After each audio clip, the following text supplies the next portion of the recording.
السلام علیکم ورحمۃ اللہ وبرکاتہ. عزیز طلباء و طالبات، امید آپ خیریت سے ہوں گے. ہم چلتے ہیں اپنے سبق کی طرف. دیکھیے، اعوذ باللہ من الشیطان الرجیم، بسم اللہ الرحمن الرحیم. یا ایھا النبی قل لازواجک و بناتک و نساء المؤمنین یدنین علیہن من جلابیبہن ذلک ادنی ان یعرفن فلا یؤذین وکان اللہ غفورا رحیما. یا ایھا النبی، اے نبی صلی اللہ علیہ وسلم، قل کہہ دیجئے، لازواجک اپنی بیویوں کو، و بناتک اپنی بیٹیوں کو، و نساء المؤمنین اور دوسرے مسلمانوں کی عورتوں کو یہ حکم دے دیجئے، یدنین علیہن من جلابیبہن، کہ وہ لٹکا لیا کریں اپنے اوپر لمبی چادریں. جلابیب یہ جلباب ان کی جمع ہے. جلباب کہتے ہیں ایسی لمبی چادر جس سے پورا جسم بھی چھپ جائے اور منہ بھی چھپ جائے، صرف آنکھیں نظر آئیں. حضرت عبداللہ بن عباس رضی اللہ تعالی عنہ اور دیگر مفسرین اس کی یہی تفسیر کرتے ہیں کہ منہ چھپانا بھی مراد ہے یہاں پر. اور یہاں پر صرف جو ہے، کیونکہ اصل مقصد تو یہ ہے کہ تم یہ پہچانی جو ہے پتہ نہ چلے کہ کون عورت ہے کیا ہے، تو پردہ کرنا اس لیے یہاں پر فرض ہے. تو اس آیت کے اندر پردے کا حکم دیا گیا ہے. اے نبی صلی اللہ علیہ وسلم، آپ اپنی بیویوں کو، بیٹیوں کو اور دوسرے مسلمانوں کی عورتوں کو کہہ دیں کہ وہ جب گھروں سے باہر نکلیں تو پردہ کر لیا کریں. تو یہ پردہ کرنا فرض ہے. اچھا، اب یہ پردہ کرنے کی حکمت کیا ہے؟ اللہ تعالیٰ نے اگلے حصے میں بتایا، ذالک، یہ پردہ کا فرض ہونا، اس کی حکمت یہ ہے، ادنا، اس لیے کہ یہ امر ان کے لیے ان یعرفنا، موجب شناخت ہے، فلا یؤذین، پس وہ تکلیف نہیں دی جائیں گی. کیونکہ جب جو عورت پردہ کر کے نکلے گی تو دیکھنے والے کو یہ پتہ چل جائے گا کہ یہ شریف خاندان سے تعلق رکھتی ہے، یہ شریف عورت ہے، یہ اپنے ضرورت کے گھر سے باہر آئی ہے، تو لہذا اس کو تنگ نہ کیا جائے. تو دیکھیے، یہ جو حکمت ہے یہ خود قرآن بیان کر رہا ہے. یہ میں اپنی زبان سے میں استعمال کر رہا ہوں الفاظ، لیکن یہ ساری باتیں اللہ تعالیٰ نے خود قرآن میں بیان کی ہیں کہ یہ حکم اس لیے ہے، یہ امر ان کے لیے موجب شناخت ہوگا کہ لوگوں کو پتہ چل جائے گا کہ یہ جو پردے والی، برقعے والی عورت جا رہی ہے، یہ شریعت کے مطابق جس نے پردہ کیا ہوا ہے، یہ عورت جو ہے شریف زادی ہے، اس کو چھیڑا نہ جائے، تنگ نہ کیا جائے. تو دیکھیے، عموماً جو چوک چوراہوں کے اوپر جو بے حیا لوگ جو ہے عورتوں کو تنگ کرنے کے لیے ٹھہرتے ہیں، وہ انہی کو عموماً تنگ کرتے ہیں. شکایتیں موصول ہوتی ہیں، جو عورتیں بے پردگی کے ساتھ نکلتی ہیں، تو پھر جو ایسے لوگ جو چوک چوراہوں پہ ٹھہرے ہوتے ہیں، یہ جب تک ان کی نظروں سے ایسی عورتیں اوجھل نہیں ہوتی جو بے پردہ ہوتی ہیں، پھر ان کی نظریں ایسی عورتوں کا طواف کرتے رہتے ہیں. اور صرف نہ یہ کہ وہ اپنی نظروں سے ہی دیکھتے ہیں، بلکہ پھر وہ جو جملے استعمال کرتے ہیں تو اس کے اوپر الامان والحفیظ. تو اس لیے پردہ کرنا چاہیے، یا پردہ کرنا عورتوں پر فرض ہے. عورت کا کوئی بھی بہانہ کہ جی ہماری تو نیت ٹھیک ہے، ہماری سوچ ٹھیک ہے، ہمارا دل صاف ہے، یہ بہانے دنیا میں تو چل جائیں گے، لیکن کل قیامت کے دن کوئی بہانہ نہ چلے گا. اور ایسی عورتوں کے لیے حضرت فاطمہ رضی اللہ تعالی عنہا کا جو طرز زندگی ہے وہ بڑا ہی خوبصورت ہے کہ حضرت فاطمہ نے جب اس دنیا سے رخصت ہوئیں تو فرمایا کہ میرے جنازے کو رات کو لے کر کے چلنا، قبرستان کی طرف دفنا کے آنا، تاکہ کسی غیر محرم کی نظر بھی نہ پڑے. تو حضرت فاطمہ رضی اللہ عنہا جو تمام عورتوں کی سردار ہیں، جنت کی عورتوں کی سردار ہیں، انہوں نے یہ پیغام دے دیا کہ تم نے اپنے آپ کو چھپا کے رکھنا ہے، بلا ضرورت گھر سے باہر نہیں نکلنا ہے تو پردہ کر کے نکلنا ہے. اور پردہ اس طرح کرنا ہے کہ عورت کے جسم کی ساخت نظر نہ آئے، کہ عورت کا جسم مثلا کتنا موٹا ہے، یا ٹانگ جو ہے وہ کتنی موٹی ہے، بازو کتنا موٹا ہے، یہ پتہ نہ چلنا چاہیے. پردہ اسے ہی کہتے ہیں جو اس طرح ہو. اگر کہ پردہ یا برقع اس طرح کا ہے جو اتنا ٹائٹ ہے، جس سے جسم بھی نظر آ رہا ہے، جسم کی بناوٹ اور ساخت نظر آ رہی ہے، جسم کی رنگت نظر آ رہی ہے، تو یہ شرعی پردہ نہیں ہے، یہ صرف رسمی پردہ ہے جس کی کوئی حیثیت نہیں ہے شریعت کی نظر میں. تو اس لیے پردہ بھی وہ کرنا چاہیے جو شریعت کی نظر میں قابل تعریف ہے اور جس کا حکم شریعت نے دیا ہے.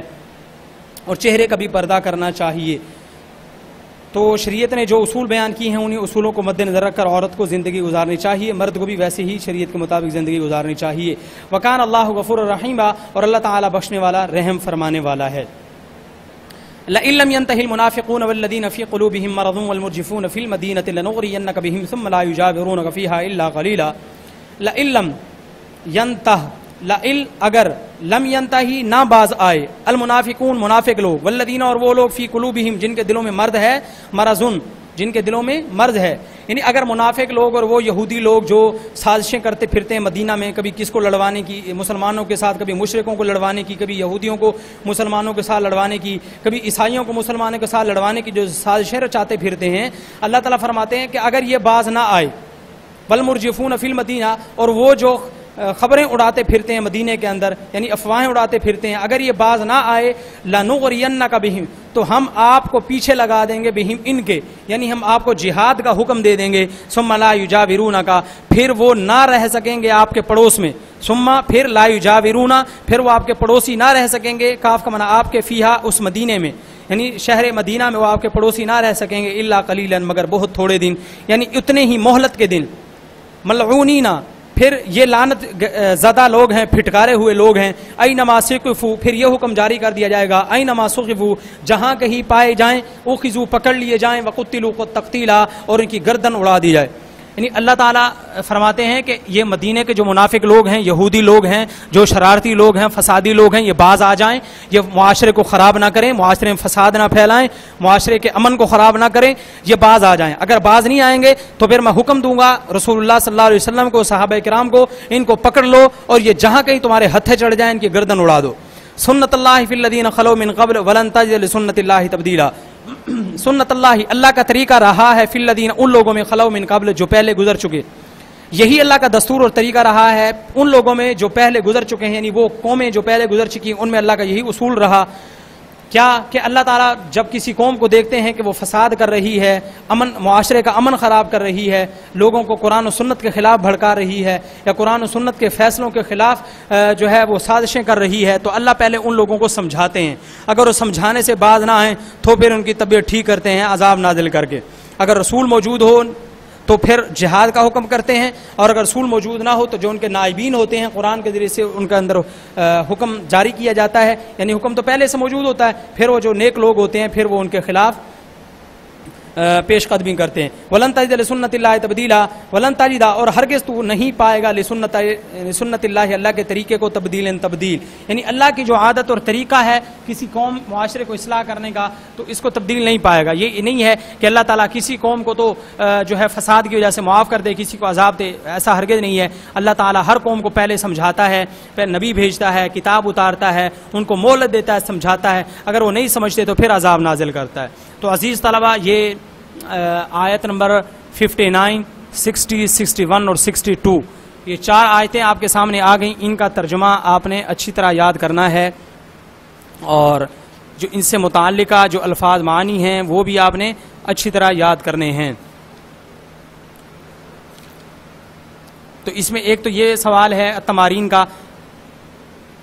کہ سورہ احزاب کی آیت میں مسلمان عورتوں کو پردے کے سلسلے میں کیا ہدایات دی گئی ہیں، آپ نے ایک یہ ہدایت یاد کرنی ہے۔ دوسرا یہ کہ اگر منافق، سورہ احزاب کی آیات میں منافقین مدینہ کو کیا تنبیہ کی گئی ہے اور انہیں کیا وعید سنائی گئی ہے۔ تنبیہ تو یہ کی گئی ہے کہ تم باز رہو، اس طرح کی خبریں نہ پھیلاؤ، اور انہیں دھمکی، وعید یہ سنائی گئی ہے اگر تم باز نہ آئے تو پھر تمہیں پکڑ کر کے تمہاری گردنیں اڑا دی جائیں گی، تمہیں قتل کر دیا جائے گا۔ تو یہ آپ نے سوال یاد کرنے ہیں، اور اس سے متعلقہ جو الفاظ معنی ہیں اگلے صفحے پر ہم دیکھ لیتے ہیں۔ دیکھیں، یدنین کا لفظ آیا ہوا ہے، جلابیب کا لفظ ہے، المرجفون ہے، ان یعرفنا لنغرینک، اور لا یجاورون، یہ الفاظ معنی 6 جو ہیں لفظ، یہ الفاظ آپ کے سامنے ہیں، ان کے معنی آپ نے یاد کرنے ہیں۔ وما یدریک کا معنی تجھے کیا خبر، یہ اگلے آیت کے اندر آ رہا ہے، اگلے سبق میں انشاءاللہ ہم پڑھیں گے۔ تو متعلقہ الفاظ معنی جو سوال تمارین میں نے آپ کو بتائے ہیں وہ آپ نے یاد کرنے ہیں، اور ان آیات کا آپ نے اچھی طرح ترجمہ یاد کر لینا ہے۔ اللہ سے دعا ہے اللہ تعالی ہمیں عمل کرنے کی توفیق نصیب فرمائے۔ السلام علیکم ورحمۃ اللہ وبرکاتہ۔